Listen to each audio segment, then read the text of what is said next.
Welcome into the Thunder Basketball Universe presented by COOP Ale Works. We're coming to you live from San Antonio, where the Thunder is set to close out its 6-game preseason stretch against the San Antonio Spurs. We're recording this on Wednesday, October 12th, which means that last game will be tomorrow night, and you can catch it on Bally Sports Oklahoma. We have a special guest with us today to talk about a little bit more about what he's seen on the preseason, and that is Mr. Matt Pinto, voice of the Thunder Radio. So, Matt, thanks so much for joining us. We appreciate you being here. It feels so good to be back out on the road, doesn't it? It does, with the exception of, a 3:30 arrival in the morning last night from, where were we last night? Detroit. Exactly. Yeah, Detroit. Yes. Okay. Yeah. There we go. Yeah.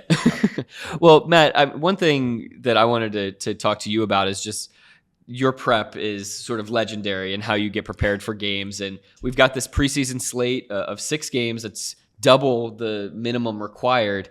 2 of those games against international teams.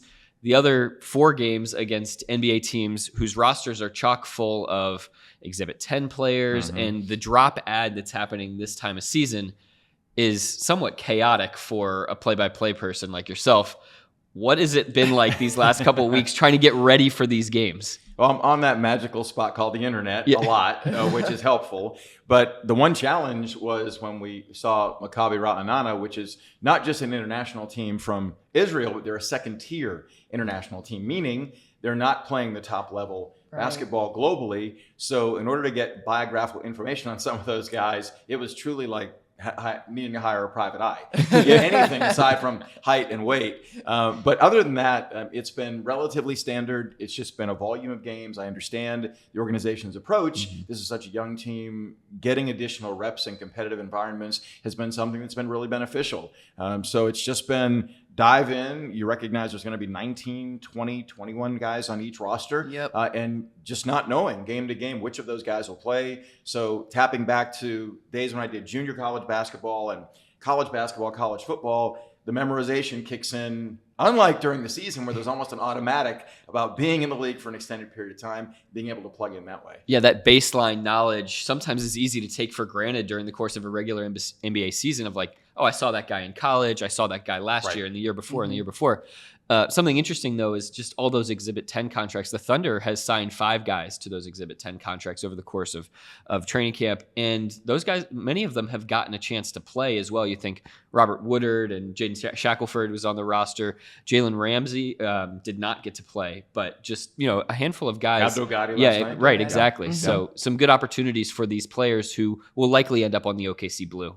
And I know that Mark Daigneault has been incredibly valuable to talk to about them. He's had intimate connectivity with them. I know you, in calling some Oklahoma City Blue games, the same thing. So it's tapping into whatever resource is accessible and then being ready at the starting block for whatever it is that unfolds, because these are unique. This is not the way the regular season will be played at all. You recognize that, and you just go with what's presented organically. Yeah, I said Jalen Ramsey. I meant Jamias Ramsey. Jamias. My bad. Yeah.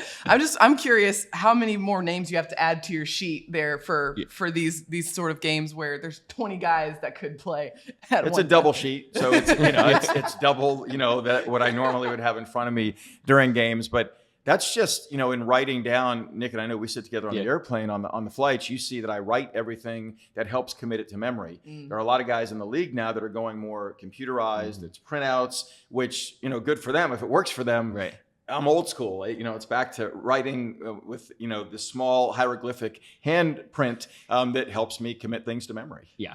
It's this combination of cursive and sometimes I think you're writing backwards. I can't possibly be sure. It's so impressive. And I'm one of those people where I'm all digital, right? Like I keep my laptop with me everywhere, but there is something about putting pen to paper that helps you remember stuff so much better. Yeah. I wish I could go back. Yeah. Well, just big picture, Matt, like what have been some of your takeaways from the 5 preseason games that we've had so far, in addition to the practices and some of the ways that you've been able to be around the team? Well, I think that from the head coach down, there's the concept here that we have no choice but to do it by committee. And that's exactly what we've seen. Last 3 games, at least 6 players have scored in double figures. Only on occasion have we seen 20-plus point games. It's not been a frequent occurrence in the preseason. So I think what we're seeing is the willingness of players to fully buy into what the system is, the structure of the system. There's a willingness also to be creative and unselfish, to find, move the ball from a good shot to potentially a great shot, trusting teammates. It's been really impressive because this team had been in really good physical condition coming into camp, according to Mark Daignault. So that's not been an issue at all. When they've been on the floor, I've just been impressed by the unselfishness, the way they're playing for each other. And they're playing, I think, really crisp, good basketball for where we are in the season. And they've gotten a chance to go up against various different opponents that offer different looks and tests for the Thunder, which I think is so interesting. And even just getting in the habits of being on the road, getting in the habits of kind of starting to scout and understand what that looks like in the NBA, being prepared for games. These 6 total preseason games, I'm really interested to see, how the Thunder comes out of it on the other end, given that this is a very large slate of games for a preseason. You've incorporated 4 road games, well, including that Tulsa game, and then also a back-to-back in the middle of all of that. That's a lot of great experience for a young group heading into a regular season. Yeah, 3 games in 4 nights, which we know we'll see with some frequency during the season. There's a conditioning, a nutritional aspect to make certain your body is ready to go.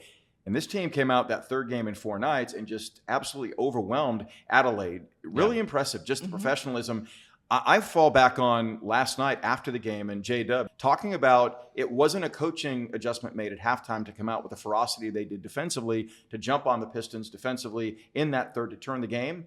That was from within the ranks of the players. Yeah. They recognize we didn't bring the effort that we're capable of in the first half, and that dramatically changed the flow of that game and the outcome, ultimately a 16-point win. That's a massive benefit of continuity. It allows these players to play with a sense of purpose, to channel their natural competitiveness into something that's actually productive on the floor. So when guys like Lou Dort, Josh Giddey, Aaron Wiggins, Darius Baisley, Jeremiah Robinson-Earl, who have been around the program for a little bit now, have that internal timer that's going off and letting them know, hey, this effort has not been channeled exactly the way that it should be, we can go then actually address it on the floor. Yeah.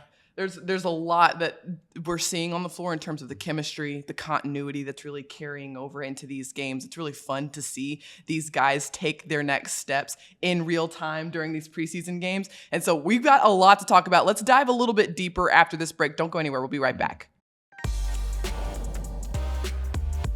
COOP Ale Works is the proud sponsor of Thunder Basketball Universe. Brewers of the fan favorites F5 IPA and 99-calorie Ice Chest IPA. You'll find those and many more COOP beers at retailers across Oklahoma. Learn more at CoopAleWorks.com.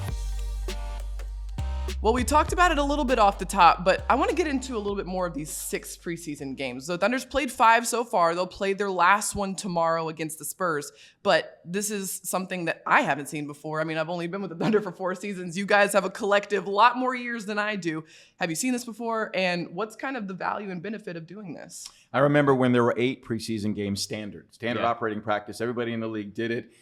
The preseason got exceptionally long, especially with veteran-laden teams. But this is very different because there's an energy around each of these challenges that these young guys have, the coaching staff has, I think the organization has. There's a desire to see what's the capacity, what are they capable of, challenging them in different personnel groupings against different structured systems. And I think that's been a really impressive thing so far, to see Nikola Jokic and a lot of Denver starters in the first preseason game on the road and rising to that challenge, winning that game by 11.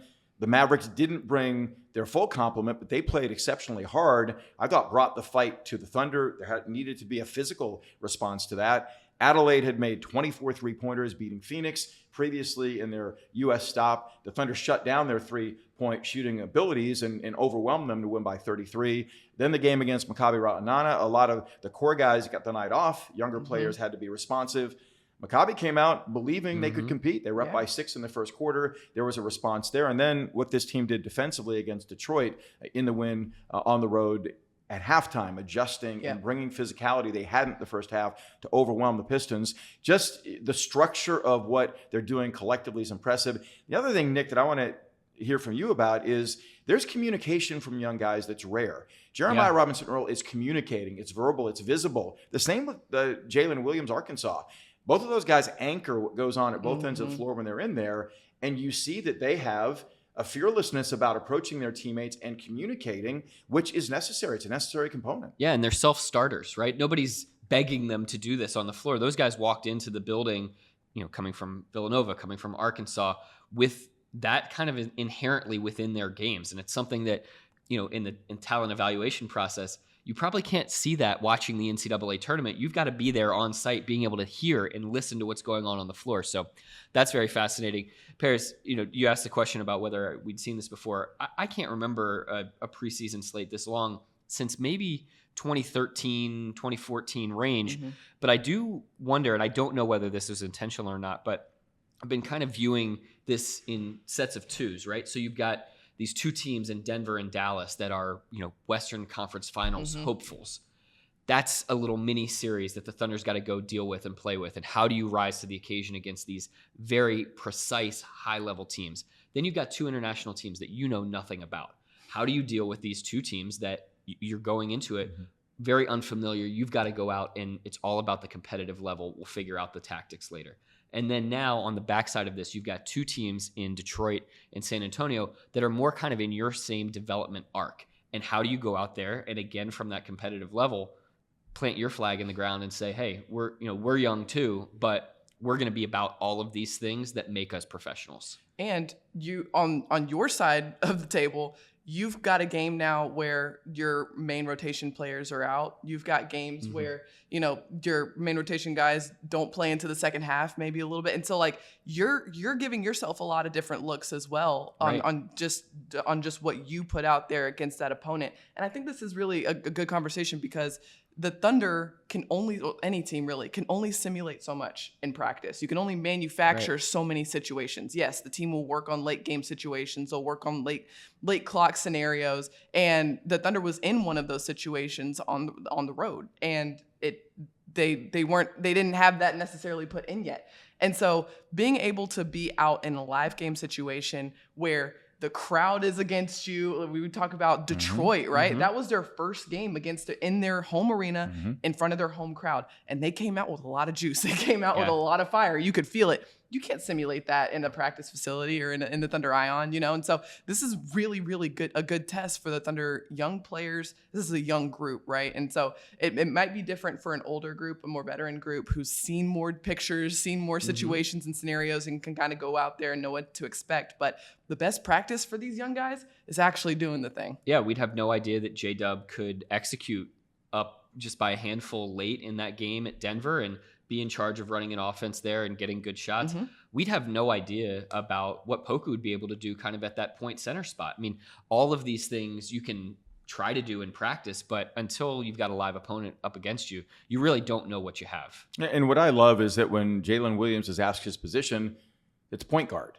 I'm point guard. So when I need to run the young group, the guys that are green like I am and are learning what this is all about, I'm willing. I'm going to be the playmaker. I'm going to get the ball where it needs to go.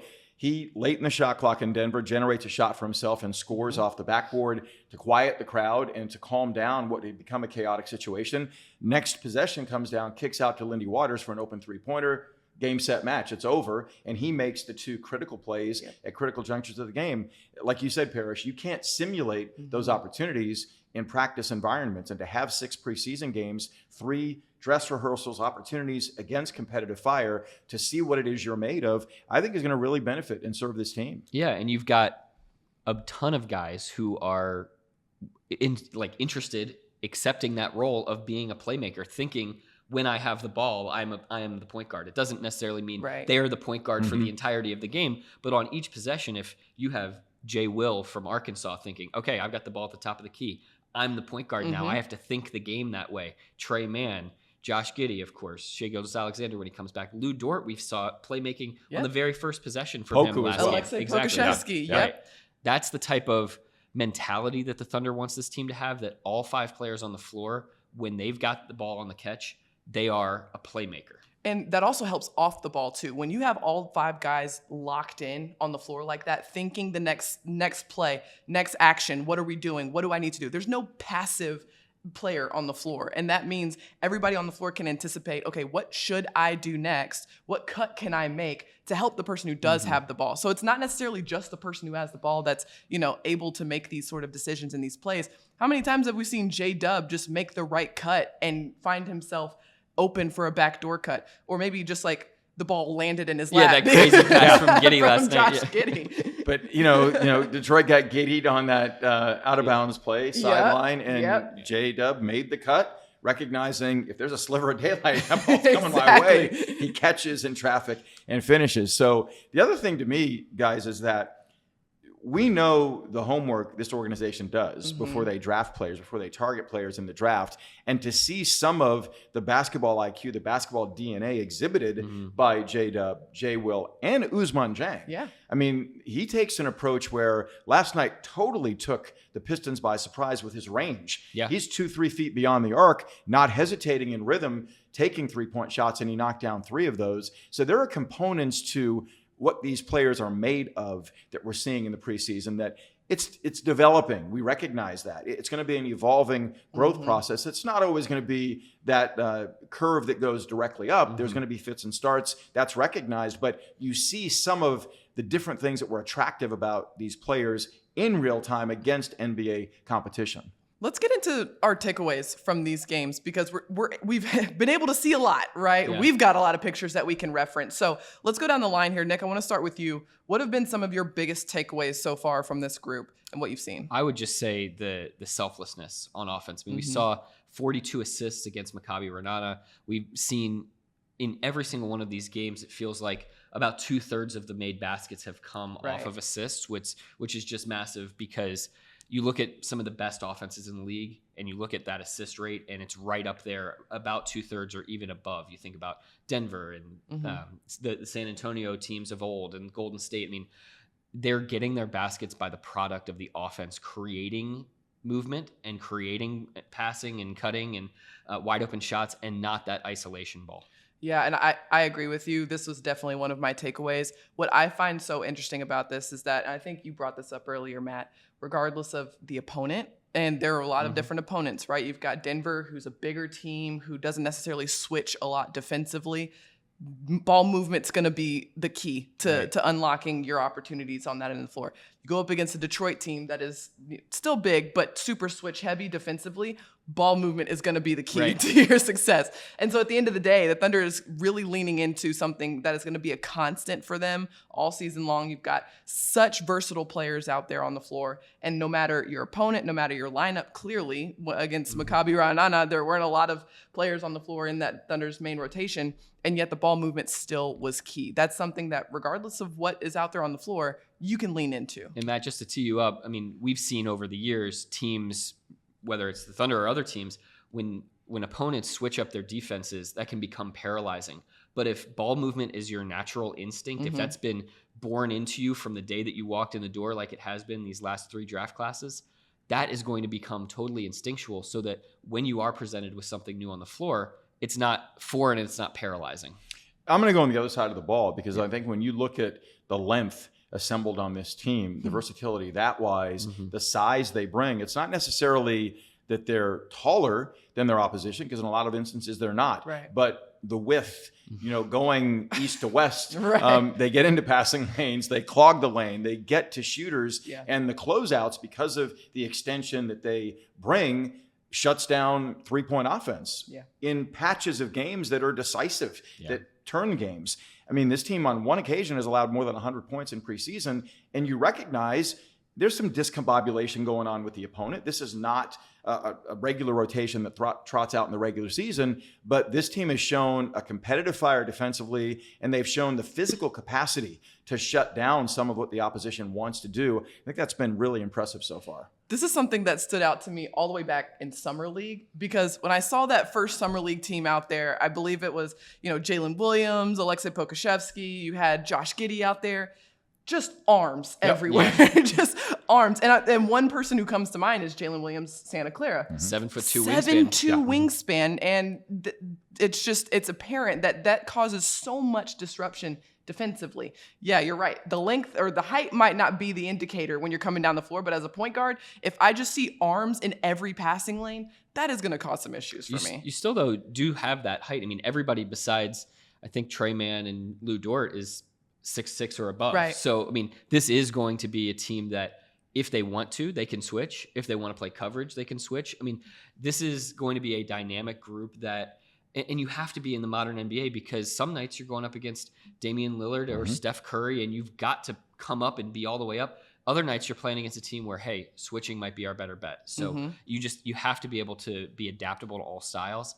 But the more space on the floor that you're taking up, the better off you're going to be. Closeouts are essential. A season ago, this team led the NBA in closeout percentage on shots, which means the effort is baked in. Right. They've bought in the core group, the continuity you spoke of, Paris. So now when you add the length they have through the draft, it makes them that much more difficult to crack consistently from the perimeter. And the perimeter game is so essential in today's game. Most teams are playing 5-out basketball. So you've got to be able to guard that with switchability and contesting shots. And this team, I think, is equipped to do that. All right, you talked offense. Yeah. You talked defense. Mine's a little bit of both. All right. And it's the physicality that this group has shown so far. So impressive and encouraging. And here's why. So last season, we heard from Mark Dagnall and Sam Presti in their end-of-season press conferences. And one of the things that they really wanted to emphasize this offseason, they wanted to see the group take steps forward in this season, was their physicality, right? They knew they're not going to be the tallest team every night, not necessarily the biggest team every night, not the most veteran team, certainly. And so they certainly and so they have to come and enforce themselves with a mentality. And physicality is actually mental, right? It is not physical as it might sound. It's a decision. It's a choice on every possession. And there was a couple of plays last night in Detroit that really emphasized this for me. So in the first half of that Detroit game, Jalen Williams of Santa Clara found himself mismatched against one of Detroit's big men. I cannot remember exactly who it was, but I just remember the finish. They threw a lob over the top of him, over the top of J-Dub. He was fronting him. He couldn't get the position, and they scored on the lob over top of him. For the rest of the game, every single lob pass that was thrown was broken up. Every single one. J-Dub got one. JRE got one. I think J-Will got one. J-Will, Bays, all of those guys broke up a lob. And I asked Coach Dagnall about it after the game. I was like, did you talk about like breaking up lobs? Like, was that like a thing that happened in a huddle? He's like, that starts with physicality. Yeah. You don't get that unless you make them feel you and push them out, and then you can get the position to break up the lob. And I thought that was such a great indicator of the importance of physicality and how it can pay off in a game. Can't get an alley-oop if you're bodied out. Exactly. Yeah. Exactly. Elevate. Yeah. There's a disposition you have to execute what this team is desiring executing. And I think we've seen that. We've not seen it 100% of the time. We won't. There's youth. There are different components to what goes on competitively in the course of an 82-game regular season. But during stretches when they're engaged at the level we're talking about, it's difference making. Yeah. And I think this team can be much more disruptive than last year's squad, for example, that didn't generate a lot of steals, didn't turn opposing teams over. This team, I think, has more of a capacity to get into the opposition physically. And when you do that and they're disrupted, they're off tick, it's going to, manifest itself on their defensive end of the floor with frustration and fouls that they'll take. We saw that last night a couple of times on the Pistons' part. It's a good reminder, Matt, that this will be in fits and starts too. I mean, there's going to be some nights where this team is totally wiped out. Yep. And it's just going to happen. There's also going to be times where the opposing team comes in and they've just lost 2 games in a row and they're a high-level team trying to make the playoffs, and they get a first punch thrown at them, and it's going to be up to the Thunder to try to deliver that back. We saw that throughout the course of last year, that this team was able to level those punches right back. Yep. I think something that all of the guys have talked about is this year, we can't let that happen to us in the first quarters. We've got to be delivering just as much of a punch in the first quarters. I'm going to be fascinated to see that heading into the regular season. And we'll see it early because the Lions' mouth is open to begin the regular season, and we'll see this team stepping into that lion's mouth and how they respond. It's almost like, okay, you're in the deep end of the pool. Let's go. Let's see you practice some of the things you've been working on as the run-up to the regular season starting. Yep, baptism by fire. And the Thunder has done a really good job of answering those calls. When they get faced with physicality, matching it right back with some physicality of their own, really going toe-to-toe competitively. That Detroit game was a great example of that. And so far, a lot of encouraging signs from this group, but also a great reminder that there are going to be a lot of ups and downs with a young team. There's going to be fits and starts, like you mentioned, but a lot of encouraging signs so far from this group. We've gotten a lot taken away so far. I mean, I can't wait to see what we got to talk about after this last preseason game in San Antonio. You can watch that on Bally Sports Oklahoma. That's at 7 p.m. in San Antonio. You can also listen to it on the radio with Mr. Matt Pinto, WWLS's sports animal, and the Thunder Radio Network. Be sure to tune in, and of course, tune in to the Thunder Basketball Universe. As always, we've got you covered on everything that you need to know. Until then, thanks so much for watching and listening. Be sure to like, rate, and subscribe wherever you get your podcast. Thank you so much, Matt Pinto, for joining us today. Yeah, thanks, Matt. And thank you so much to our producer. And until next time, Thunder up, and catch you later.